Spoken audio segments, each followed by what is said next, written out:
কোনো আঘাতের চিহ্ন নেই বস, শুধু এখানে এই গলায় এখানে অদ্ভুত কিছু লেগে আছে। গলা টিপে মেরেছে? আপাতত দেখে তাই মনে হচ্ছে। এই রিসর্টের চাবি কি তোমার কাছেই থাকে? না স্যার, মালিকের কাছেও একটা আছে। তুমি গেটটা দেখাও তো। পঙ্কজ, দেখো তো, একটু ভালো করে চেক করো, দেখো কিছু পাওয়া যায় কিনা।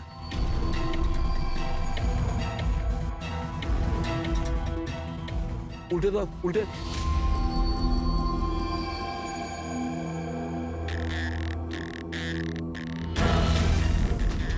স্যার, এ তো ট্যাক্সির বিল দেখছি।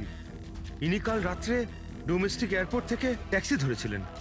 পঙ্কজ, এই লাশটার ফটো তুলে এয়ারপোর্ট সিকিউরিটিকে দেখাও, আর এর পরিচয় জানো।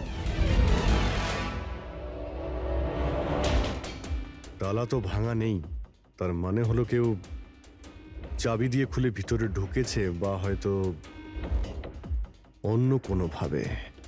হতে পারে স্যার, এই রিসর্টেরই কোনো কোণাতে এই অপরাধটা হয়েছে। বা হতে পারে দয়া ওকে এখানে মেরেই এখানে ফেলে দিয়েছে, বা অন্য জায়গায় মেরে ওর লাশটাকে এখানে ফেলে রেখেছে। পুরবি, এত বড় একটা গেটের উপর দিয়ে লাশকে নিয়ে ঝাঁপ দেওয়া অসম্ভব মনে হচ্ছে। অন্য কোনো রাস্তা দিয়েই ও লাশ নিয়ে ভিতরে এসেছে। কিন্তু স্যার, ভেতরে আসবার জন্য অন্য কোনো রাস্তা নেই এটা ছাড়া। আরে তুমি আমাদের কাজটা করতে দাও না, এদিকে এসো।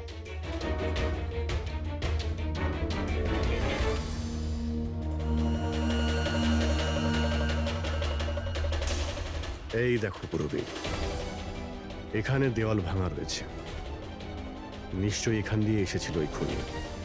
তাহলে তো স্যার এখান থেকে কোনো সূত্র পাওয়া যেতে পারে।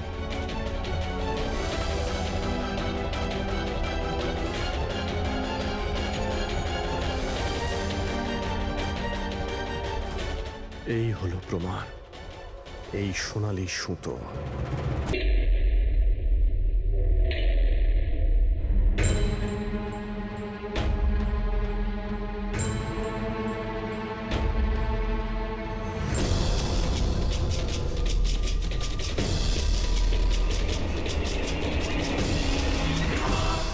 কার্তিক বাবা, তোমার বোনের বিয়ের প্রস্তুতি চলছে, কোনো বিষয় কোনো ধরনের যেন খামতি না থাকে। আরে তুমি কোনো টেনশন নিও না, আমি আছি তো, করে নেব।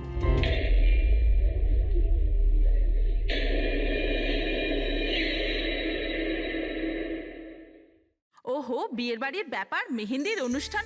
আরে দাদা কি করছেন, তাড়াতাড়ি করুন, অতিথিরা তো এক্ষুনি চলে আসবে।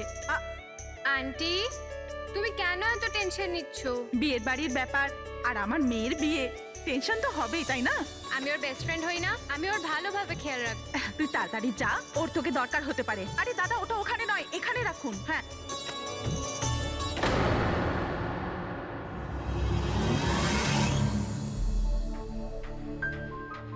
ইরা,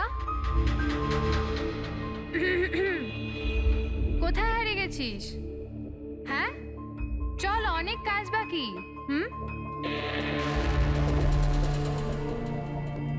আমি এখনো বলছি যে দেরি বেশি হয়নি, চলো তাড়াতাড়ি যাই এখান থেকে। আরে আমাদের ছেলের ইরার থেকেও ভালো মেয়ে পাওয়া যাবে। আরে কি সেই একই কথা বলে যাচ্ছ? তোমার যদি জানা না থাকে, জেনে ও বুঝে নাও, আমার ছেলে ইরাকে খুব ভালোবাসে এবং ওকেই বিয়ে করবে ঠিক করেছে। হ্যাঁ হ্যাঁ কার্তিক, এক্ষুনি আসছি আমি। অমৃতা, কি হয়েছে? তোর ভাই ফোন করেছে, কিছু কাজ আছে, এক্ষুনি আসছি। আর শোন, আজ মেহেন্দি তোর মুখে না একটু স্মাইল রাখ।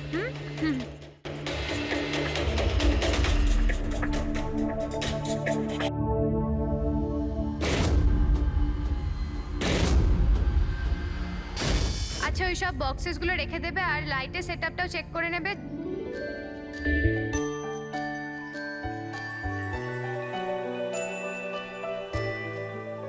কি ব্যাপার? হ্যাঁ, খুব সুন্দর লাগছে আজকে। এরকম নয় তো যে বর এসে তোমাকেই না চেয়ে বসে। Very funny Lalit.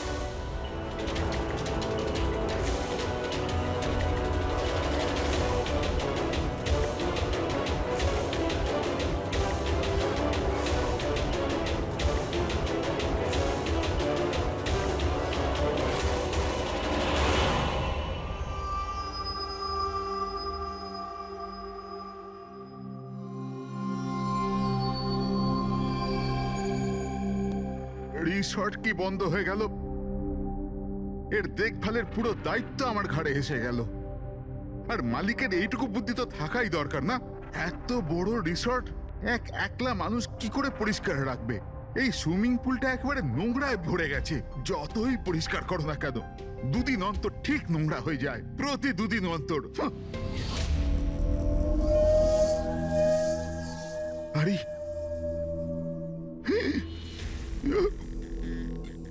আরে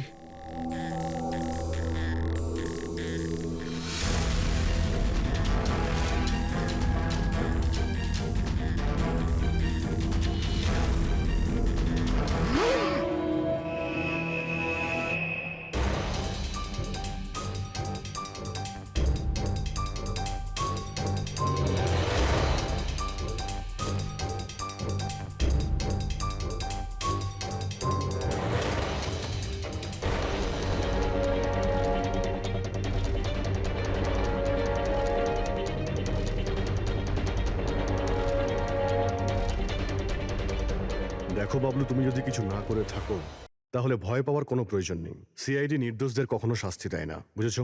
মনে হচ্ছে লাশ অনেকক্ষণ ধরে জলে আছে। হ্যাঁ দয়া, মনে হচ্ছে 12 ঘন্টার বেশি হবে।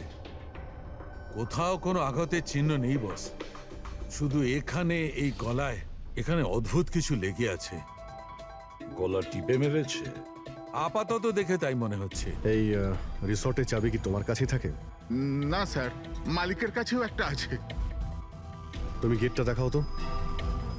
পঙ্কজ, দেখো তো একটু ভালো করে চেক করো, দেখো কিছু পাওয়া যায় কিনা।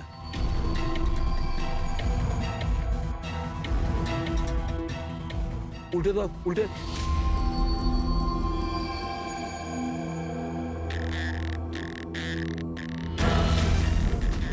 স্যার, এ তো ট্যাক্সির বিল দেখছি।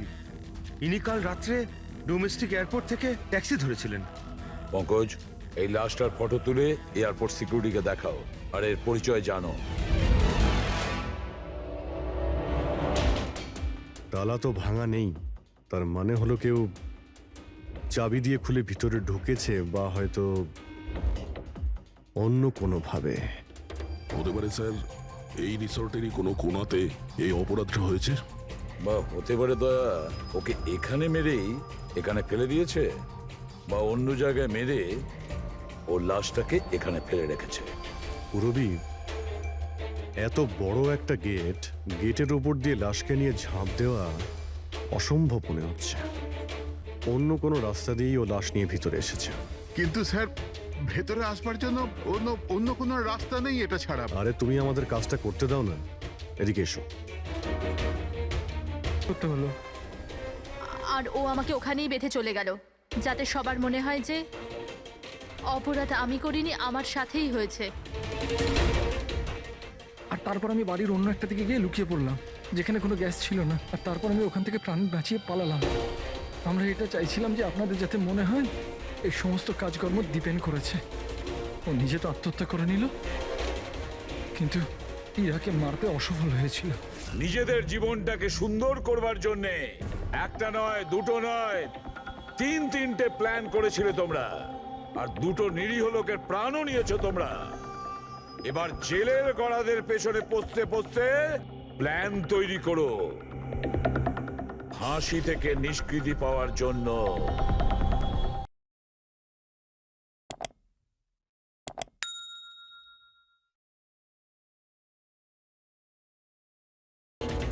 আশ্চর্য ব্যাপার, একটা অদ্ভুত জিনিস লেগে আছে এর গলার উপরে।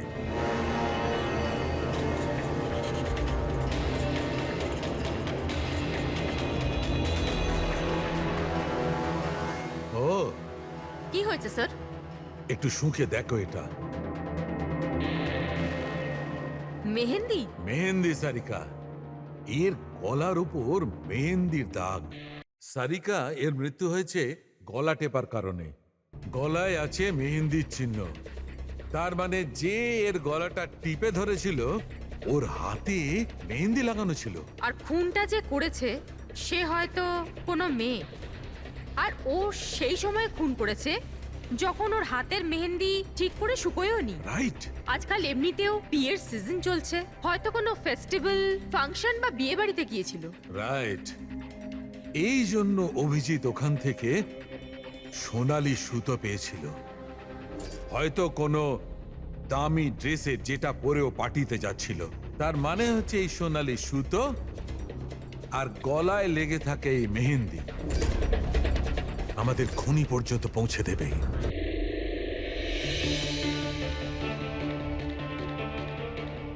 স্যার, এ হলো প্রীতি, শহরের খুব নামকরা মেহেন্দি এক্সপার্ট। দেখো মা, আমি চাই যে তুমি লাশটাকে দেখো, আর এর গলায় যে মেহেন্দি লেগে আছে, যার দাগটা আমরা দেখতে পাচ্ছি, সেটার ব্যাপারে আমাদের ইনফরমেশন দাও। ডোন্ট ওয়ারি, ভয় পাবার কিচ্ছু নেই, আমরা সবাই এখানে আছি। ম্যাডাম, একজন খুনি বাইরে ঘুরে বেড়াচ্ছে, আপনি একটু সাহস করুন প্লিজ। আসুন। আমার মনে হচ্ছে কোনো মেহেন্দি পরা হাত এর গলাটা টিপেছিল। ভালো করে দেখুন একটু। আর কিছু মেহেন্দি ভিকটিমের চুলেও লেগে রয়েছে, মাথার পেছন দিকে। মেহেন্দির টেক্সচার খারাপ হয়ে গেছে, কিন্তু এটা মনে হচ্ছে যে এই মেহেন্দিটা হাত দিয়ে লাগানো হয়েছে। হাত দিয়ে? হ্যাঁ স্যার, বেশিরভাগ লোক আলাদা আলাদা ডিজাইন বানানোর জন্য স্টেন্সারের ব্যবহার করে। এই ডিজাইন স্টেন্সিলে নয়, হাত দিয়ে করা হয়েছে। হ্যাঁ স্যার। আচ্ছা, আপনি প্লিজ 1 মিনিট এদিকে আসবেন।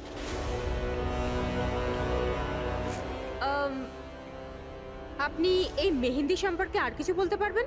মানে এটা কোন কোম্পানির, কতটা পুরনো, কোথা থেকে এসেছে, এনিথিং যা জানেন। স্যার, মেহেন্দির কালার, টেক্সচার আর স্মেল থেকে মনে হচ্ছে এই মেহেন্দিটা কোনো কমার্শিয়াল কোম্পানির নয়। এটা নিশ্চয়ই কেউ বাড়িতেই বানিয়েছে। তার মানে লোকেরা সাধারণত বাড়িতে তৈরি মেহেন্দি ব্যবহার করে, তাই তো? হ্যাঁ স্যার, কারণ ওটা কেমিক্যাল ফ্রি থাকে। আচ্ছা। এরকম তো শহরে অনেক লোকই আছে যারা বাড়িতে মেহেন্দি বানায়, তাই মেহেন্দির সাহায্যে তাকে ধরতে গেলে অনেকটা সময় লেগে যাবে স্যার। স্যার, হ্যাঁ স্যার ভিক্টিমের ব্যাপারে জানতে পেরেছি। হ্যাঁ, একে? স্যার, ওর নাম দীপেন, দিল্লিতে থাকতো, আর আমি লোকাল পুলিশকে বলে দিয়েছি যে ওর বাড়ির লোককে যেন খবর দিয়ে দেয়। গুড। আচ্ছা প্রীতি, আরো একটু দেখুন যদি আমাদের কিছু বলা যায়।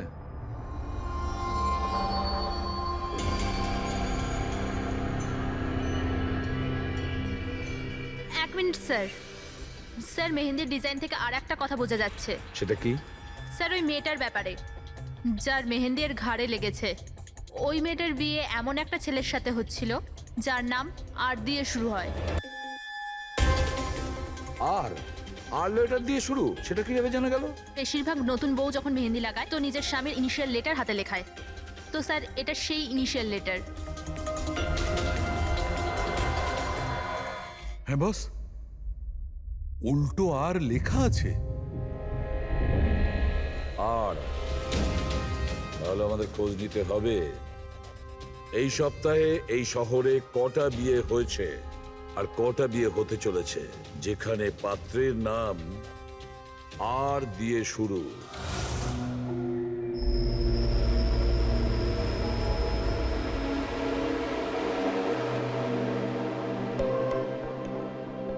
অদ্ভুত স্যার, এই মাসে 120 জনের বিয়ে, একই মাসে এতজনের বিয়ে। হ্যাঁ পঙ্কজ,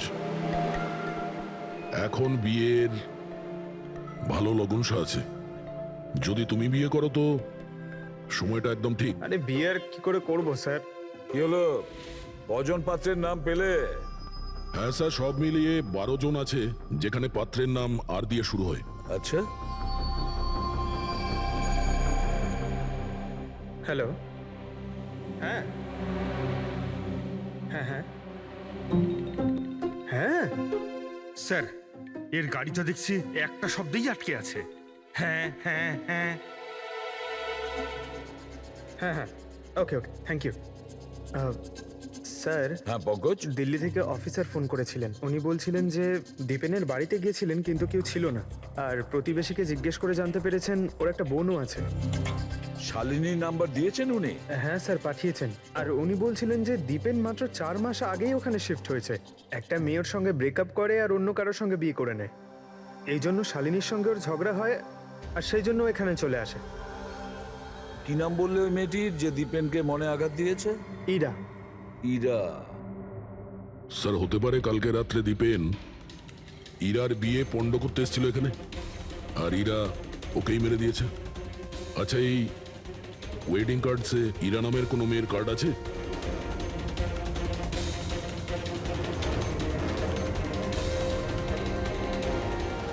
হ্যাঁ স্যার।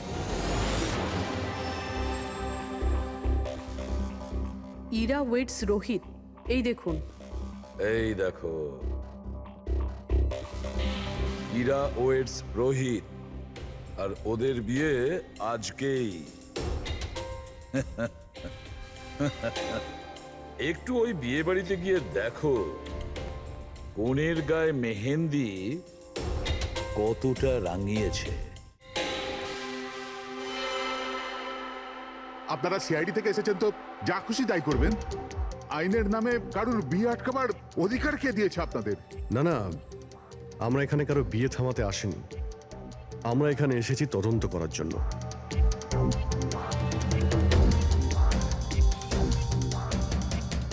কিন্তু স্যার, আপনাদের এই তদন্ত আমার বোনের বিয়ের পরেও তো করতে পারেন। যত তাড়া আছে আপনাদের এই বিয়েটা করানোর জন্য, তার থেকে বেশি তাড়া আছে আমাদের খুনিকে ধরার জন্য।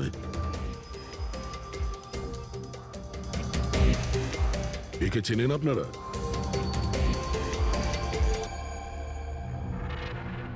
এটা তো দীপেন। মানে চেনেন কি করে? স্যার, অ্যাকচুয়ালি ওই দীপেন আমার বোনকে ভালোবাসতো, কিন্তু কিছুদিন আগে ওদের ব্রেকআপ হয়ে যায়। আমি বলেছিলাম না যে চলো ফিরে যাই, কিন্তু আমার কথা শুনছে না কে? দেখো এবার সিআইডিও চলে এসেছে। জানি না কি কুক্ষণে এদের সঙ্গে আমরা সম্বন্ধ তৈরি করেছি। দেখুন, দীপেনের ঘাড়ে আমরা কিছু মেহেন্দির চিহ্ন দেখতে পেয়েছি, আর আমাদের সন্দেহ যে সেই চিহ্ন ইরার হাত থেকে এসেছে।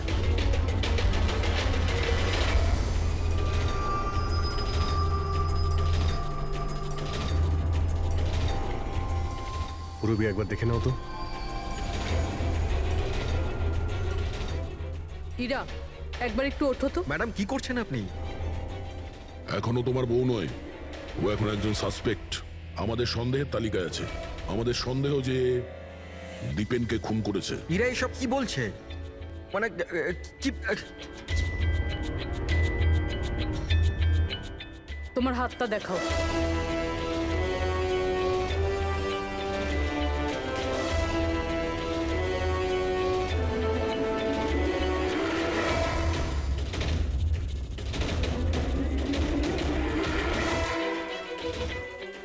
স্যার, এর মেহেন্দি তো একদম ঠিক আছে। আরে তাহলে দীপেনের গলায় যে মেহেন্দির দাগ ছিল সেটা কার হাতের ছিল? পুরবি, তুমি ওর ঘুমটাটা একবার তোলো। স্যার,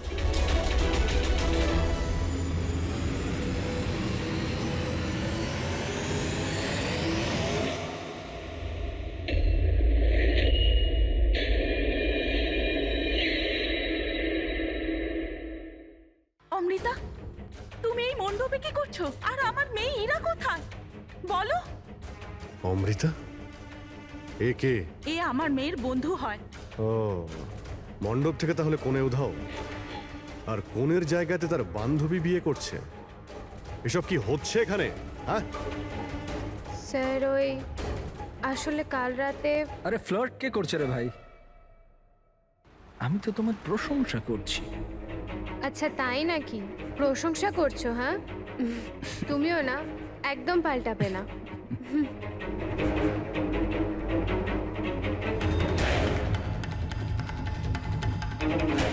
এই লোকটা কি জ্বালা। অমৃতা, অমৃতা শোনো। কার্তিক, কি হলো? ওই আমি এক্ষুনি দীপেনকে দেখলাম, ও ইরাকে টেনে নিয়ে যাচ্ছিল। দীপেন? হ্যাঁ। ওর এত সাহস কোথায়? ওইদিকে চলো।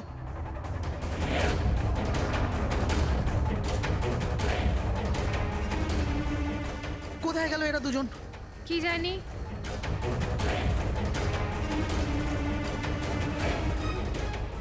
এটা তো ইরার ফোন। পাওয়া যায়নি ওকে? না স্যার, ওদের পাইনি। তো দীপেন এখানে এসেছিল আর ইরাকে জোর করে নিয়ে গেছে, কিডন্যাপ করে। স্যার কিডন্যাপ তো বলা যায় না, কিন্তু কিডন্যাপ বলা যাচ্ছে না মানে? ওই অমৃতা, এটা একটা মার্ডার কেস, আর সিআইডির কাছ থেকে কিছু লুকোনোর চেষ্টা করলেও সেটা খুব খারাপ হবে। অমৃতা, যা জানো সত্যি সত্যি বলো। স্যার সত্যি তো এটা যে ইরা এই বিয়েটা করতেই চাইছিল না।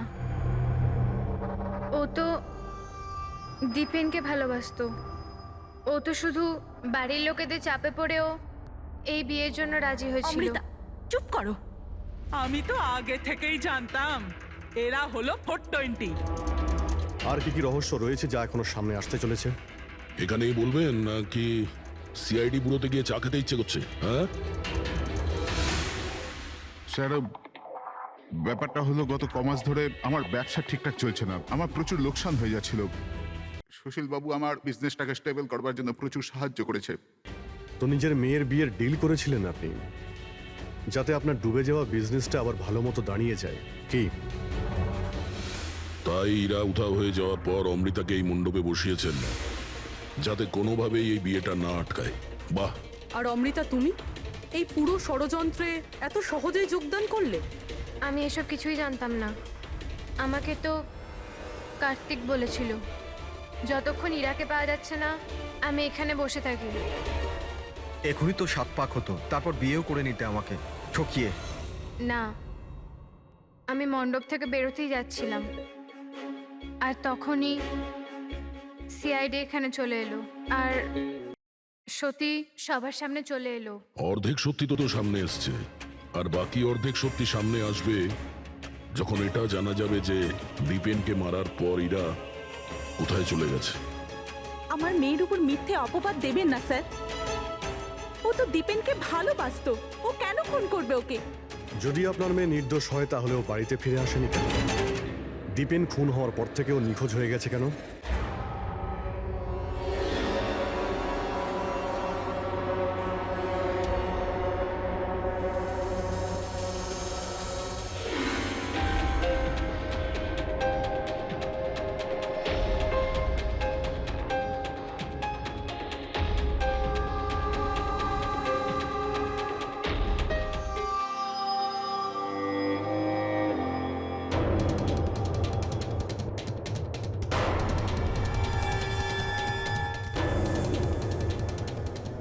তালা?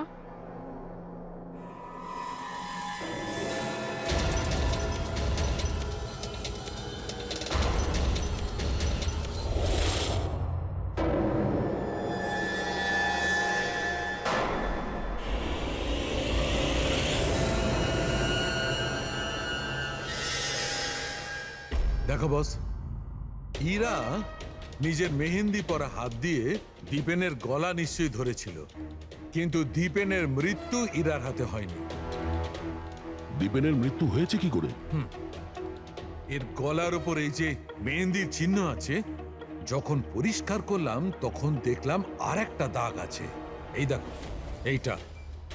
আর এই চিহ্নটা হচ্ছে কোন দড়ির, যার কারণে দীপেনের মৃত্যু হয়েছে। তার মানে দীপেনের মৃত্যু গলায় দড়ি দিয়ে টানার কারণে হয়েছে। কিন্তু যদি ইরা খুন না করে তাহলে ইরা কোথায়? আচ্ছা, এমনটা নয় তো যে ওকেও কোনো ক্ষতি করা হয়েছে? স্যার, একটা কথা কিছুতেই মাথায় ঢুকছে না। যদি ইরা এই খুনটা না করে থাকে তাহলে করলো কে? এই খুন হয়তো ইরার বাড়ির লোকেদের মধ্যেই কেউ করেছে। আর তাছাড়া দীপেনের উপস্থিতি ওরা পছন্দ করেনি। হতে পারে দীপেনের কারণে বিয়েতে কোনো বাধা আসবে, সেই জন্য দীপেনকে খুন করে দিয়েছে।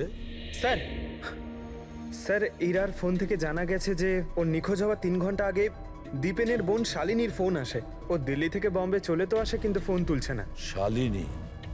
শালিনীর ফোন ট্র্যাক করো, দেখা তো যাক ও এখন কোথায় আছে। আর বাকি রইল ওই সোনালি সুতো, কার হতে পারে?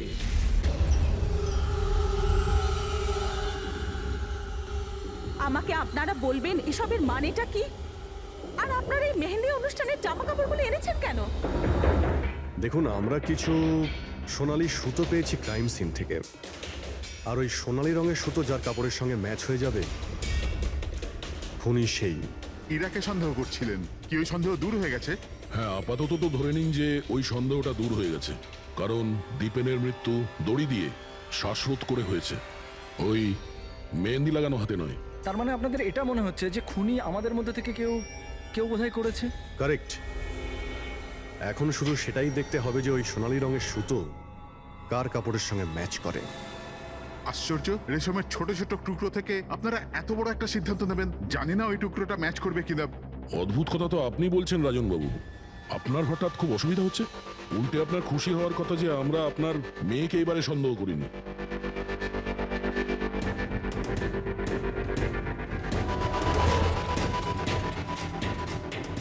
স্যার, এই সোনালি সুতোটা রাজেনের পাঞ্জাবির সাথে ম্যাচ করে। স্যার এই দেখুন, সুতোটা এইখান থেকে ছিঁড়েছে।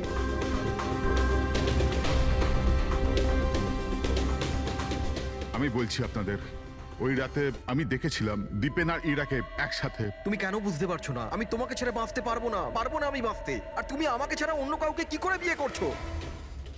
যখন আমি নিচে পৌঁছলাম তো ওরা দুজন চলে গিয়েছিল, আর দীপেনের ঠিকানা ইরার পুরনো চিঠি থেকে আমি পেলাম। তারপরে আমরা ওর পুরনো বাড়িতে গেলাম।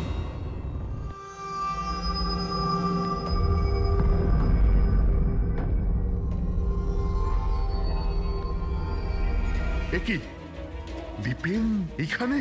ইরা ইরা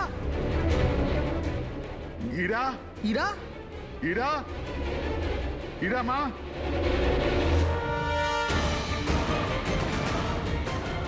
বাবা, এই দেখো, দীপেন ওর ফোনে ওর মৃত্যুর কারণ লিখেছে। কি লিখেছে এখানে? ইরা কে ছাড়া না আমার জীবনের কোনো মানে আছে না লক্ষ্য। এরা আমার যদি না হয় কারোর হবে না। বিদায়। ও যদি আমার না হয় তাহলে কারোরই হবে না। আচ্ছা, এমনটা নয় তো যে দীপেন মারা যাওয়ার আগে ইরাকে কোনো ক্ষতি করে দিয়েছে?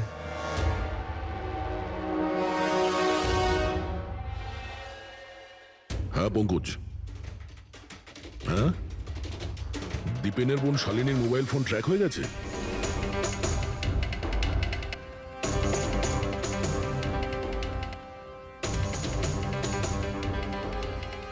শালিনীর মোবাইল ফোনের নেটওয়ার্ক অনুযায়ী ও তো সকালেই এসে গেছে এখানে। হ্যাঁ, কিন্তু আমাদের ফোন তুলছে না কেন?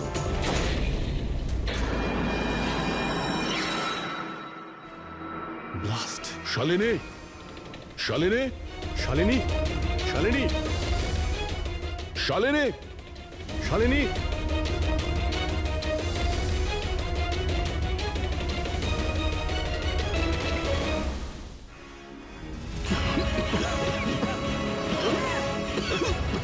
শালিনী, শালিনী!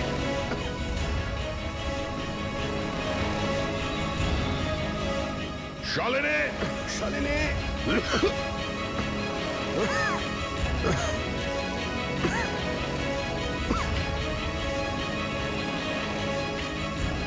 অভিজিৎ,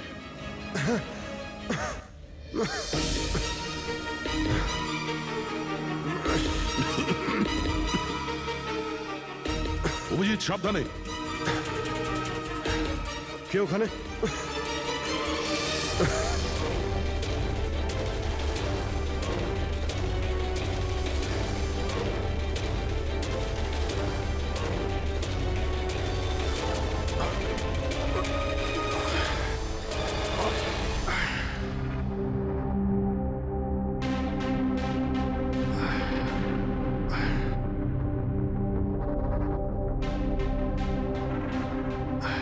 হ্যাঁ অভিজিৎ, দয়া, এবার চোখ ঠিক আছে? হ্যাঁ স্যার, ঠিক আছে। এটা তো ভালো হয়েছে স্যার আমরা ওই বিষাক্ত গ্যাসে বেশিক্ষণ থাকিনি। কিন্তু স্যার, শালিনী আর ইরার অবস্থা খুব একটা ভালো নয়। ডক্টর ওদের দেখছে। কোন বিষাক্ত গ্যাস ছিল ওখানে? স্যার সেটা তো জানি না, কিন্তু আমার মনে হচ্ছে টাইম স্মোক বোম ছিল ওখানে। এই দীপেন স্যার পুরো প্ল্যান করে রেখেছিল।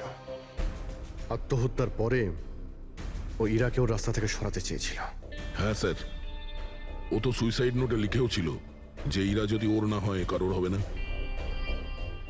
স্যার হ্যাঁ ডক্টর, ইরা কেমন আছে? স্যার ও এখন আউট অফ ডেঞ্জার, কিন্তু ওর এখনো জ্ঞান ফেরেনি। আচ্ছা, আর Shalini? I am sorry sir, আমরা ওকে বাঁচাতে পারিনি।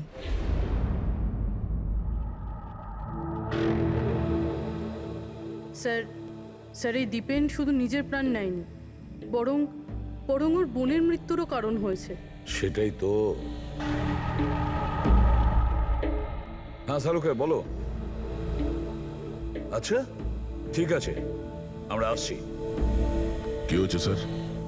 শালুকে বলছিল দীপেন আত্মহত্যা করেনি।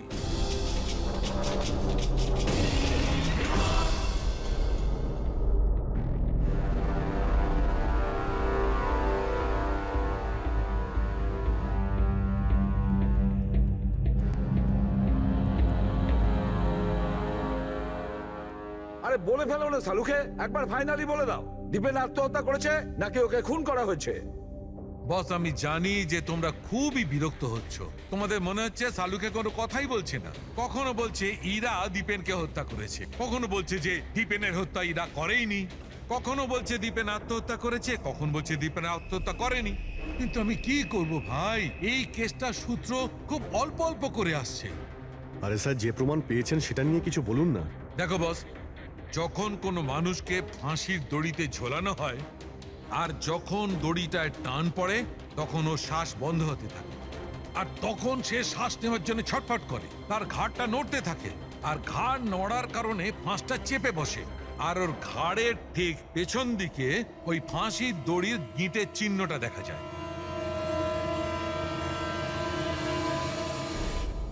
হ্যাঁ স্যার, দাগ তো আছে। আর স্যার এর ঘাটটা এইভাবে হেলে রয়েছে কেন? এটা কিসের জন্য? হ্যাঁ, এর ঘাটটা হেলে আছে কারণ এ আগেই মারা গেছে। যদি একজন মৃত ব্যক্তিতে ফাঁসিতে ঝুলিয়ে দেওয়া হয় তবে ও শ্বাস নেওয়ার জন্য ছটফট করবে না, আর সেই জন্যে ওর ঘাড়ের পেছনে গিঁটের চিহ্নটা পাওয়া যাবে না। না, এর পিছনে তো কোনো চিহ্ন নেই। কারণ ঘাড়টা গিঁটের সংস্পর্শে আসেইনি। তুমি নতুন কি আর বললে? আমরা কি এগুলো জানি না? দেখো শালুকে, তুমি শুধু এটা বলো, দীপেনের ঘাড়ের পিছনে ফাঁসির দড়ির গিঁট আছে, হ্যাঁ কিংবা না? দীপেনের ঘাড়ের পেছনে দড়ির গিঁটের চিহ্ন নেই। এসো আমি দেখাচ্ছি। এই দেখো বস, দীপেনের ঘাড়ের ওপর কোনো চিহ্ন নেই। ও, তার মানে খুনি আমাদের ভুল বোঝাচ্ছিল। আগে থেকেই মরে যাওয়া লোককে ঝুলিয়ে দিয়েছে যাতে মনে হয় আমাদের সুইসাইড করেছে। অনেক লম্বা প্ল্যানিং করেছিল। এমন কেউ রয়েছে যে দীপেন আর ইরা দুজনকেই মারতে চেয়েছিল। আর ওই সুইসাইড নোট, সেটাও খুনি লিখেছে। হ্যাঁ স্যার, দীপেনের সুইসাইড নোট দীপেন নিজে লেখেনি। আমি এই মেসেজের অ্যানালাইসিস করিয়েছি একজন লিঙ্গুইস্টিক এক্সপার্টকে দিয়ে। ডক্টর সারিকা, এই লিঙ্গুইস্টিক এক্সপার্ট কি হয়? স্টাইলোমেট্রি নামের একটা শিল্প হয়। যেমন ধরুন, যেমন প্রত্যেক মানুষের আঙ্গুলের ছাপ আলাদা আলাদা হয়, ঠিক তেমনই তার হাতের লেখা স্টাইল, তার ধরন আলাদা আলাদা হয়। প্রত্যেকটা মানুষের লেখার ধরন আলাদা। কেউ অক্ষরগুলোকে একটু ছোট ছোট লেখে, কেউ অক্ষরগুলো বড় বড় লেখে, মাঝখানে অনেকটা ফাঁকা থাকে, কেউ একদম সোজা লাইনে লেখে, কেউ এবড়ো খেবড়ো লেখে। কিছু লোক প্রত্যেকটা অক্ষরের পরে কমা দেয়, যেমন ফ্রেডি দিয়ে থাকে। সবার লেখার ধরন আলাদা আলাদা। এক্সপার্ট এগুলোও বলতে পারেন? শুধু এটুকুই নয়, এক্সপার্ট এটাও বলতে পারে যে টাইপ করেছে সে নারী না পুরুষ। তাহলে সারিকা, ওই সুইসাইড নোট দীপেন লিখেছে কি না? না স্যার, আমি দীপেন আর ইরা দুজনের ফোনসে চেক করেছি, তো আমি একজনের সম্পর্কে জানতে পেরেছি যার লেখার ধরন এক্স্যাক্টলি সুইসাইড নোটের সঙ্গে ম্যাচ করছে। এই যে সেই মেসেজ, এই মেসেজেও সুইসাইড নোটের মতো প্রত্যেকটা সেন্টেন্সের মাঝে 3টে ডট আছে। প্রত্যেকটা সেন্টেন্স শর্ট আর ক্রিস্প, আর প্রত্যেকটা মেসেজ হয় গুড বাই না হলে বিদায় লিখে শেষ করা হয়েছে। যেভাবে ওই সুইসাইড মেসেজে বিদায় লেখা হয়েছিল, এখানে গুড বাই লেখা হয়েছে। আচ্ছা, তার মানে হলো আমরা সেই খুনিকে খুঁজে পেয়েছি।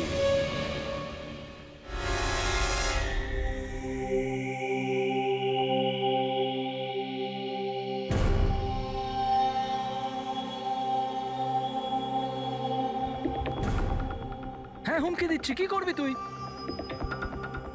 সিআইডির সামনে কাউকে হুমকি দেওয়া ভালো কথা নয়। কিন্তু আমি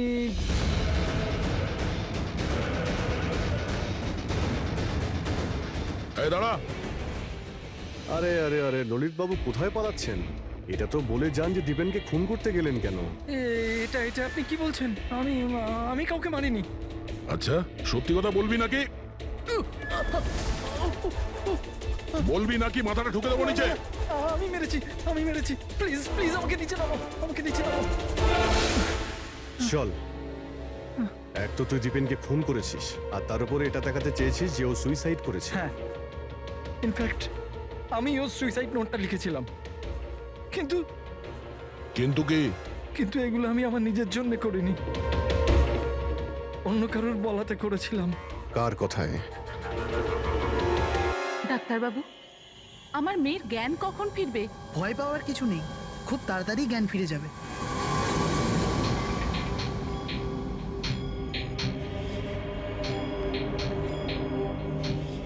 ললিত,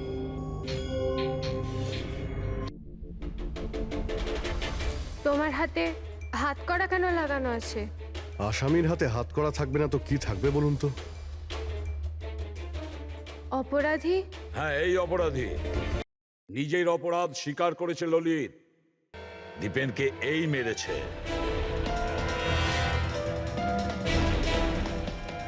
ললিত, এনারা সবাই কি বলছেন, আর তুমি কেন করলে এইসব? দেখলেন স্যার, অবাক হওয়ার কি সুন্দর অ্যাক্টিং করছে এরা। যেখানে সত্যি এটাই যে ললিতকে খুন করতে বলার আসল অপরাধী এখানে এই রুমে উপস্থিত আছে। হ্যাঁ, এটা আপনি কি বলছেন? এখানে আমার মেয়ে জীবন মৃত্যুর সঙ্গে লড়াই করছে, আর আপনি উল্টে আমাদেরই দোষী করছেন। না, এই জীবন আর মৃত্যুর মাঝখানে ঝুলছে না, এ সত্যি আর মিথ্যের মধ্যে ঝুলছে। ও জ্ঞান হারায়নি, সব ড্রামা করছে। কি?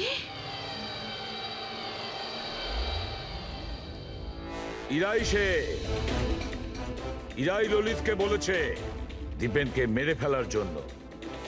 এই কি সব কথা বলছেন আপনারা? অবস্থা দেখুন এর। আপনাদের মনে হয় যে এ জেনে শুনে বিষের কন্ট্যাক্টে গেছে? স্যার, ইঞ্জেকশন লাগিয়ে দিই? হ্যাঁ হ্যাঁ, নিশ্চয়ই, তাড়াতাড়ি। এটা কিসের ইঞ্জেকশন লাগাচ্ছেন আপনারা? সত্যি কথা বলার, এই ইনজেকশনে একটা কেমিক্যাল আছে যেটা শরীরে যেতেই মানুষ সত্যি কথা বলতে শুরু করে।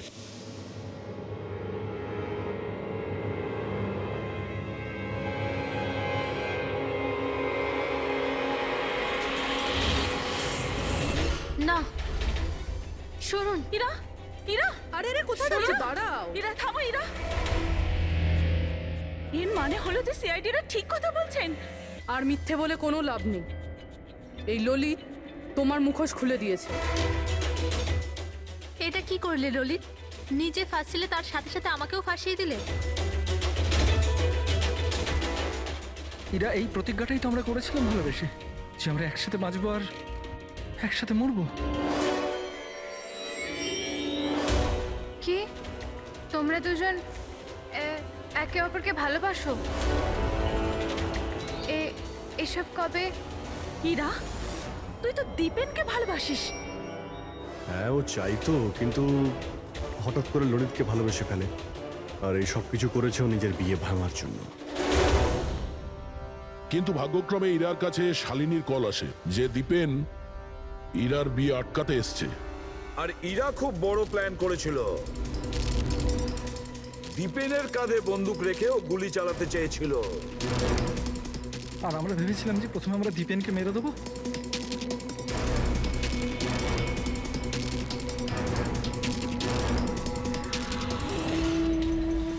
আর অনেক দূরে গিয়ে তোমরা ঘর বাঁধবে, কিন্তু ভুলে গিয়েছিলে তোমরা যে অন্যায়ের পথে কখনো সাফল্য আসে না। বুঝেছো? আমাদের প্ল্যান একদম ঠিকঠাক চলছিল, কিন্তু বাবা আর কার্তিক এসে আমাদের প্ল্যানে জল ঢেলে দিল।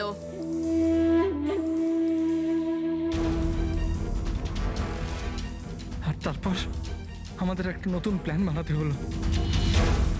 আর ওই নতুন প্ল্যানেও আমার মরার অ্যাঙ্গেলটা ছিলই। বোমের ব্যবস্থা হয়ে গেছে। তুমি বোম ঠিক করে চেক করেছো তো? হ্যাঁ হ্যাঁ, করে নিয়েছি। কিছুক্ষণের মধ্যে বোম ফেটে যাবে। আর লাশের বন্দোবস্ত করেছো? হ্যাঁ, অসুবিধা ছিল, কিন্তু কিছু টাকা দিয়ে ওই লাশটাও পেয়ে গেছি। ব্যাস, তাহলে হয়ে গেছে কাজ। আমি লাশকে আবার নিজের জামা কাপড় পরিয়ে দেবো, আর যখনই বোম ফাটবে তখন সবার মনে হবে যে দীপেনের সাথে সাথে আমিও মরে গেছি। আচ্ছা, আমি বোমটা চেক করেছি। ওকে,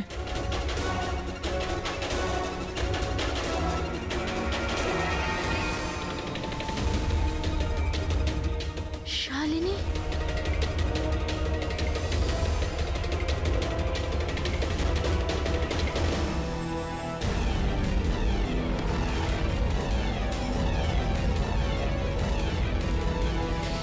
আর সেই কারণে তুমি শালিনীকে মেরে ফেলেছো। তো আর কি করতাম? সব দেখে নিয়েছিল, কোনো উপায় ছিল না। কিন্তু একটা কথা বোঝা গেল না, যে ওই বিষাক্ত গ্যাস ব্যবহার করেছিলে কেন? বিষাক্ত গ্যাস দিয়ে তো মুখ বদলে যাবে না ওই মর্গের মৃত লাশটার?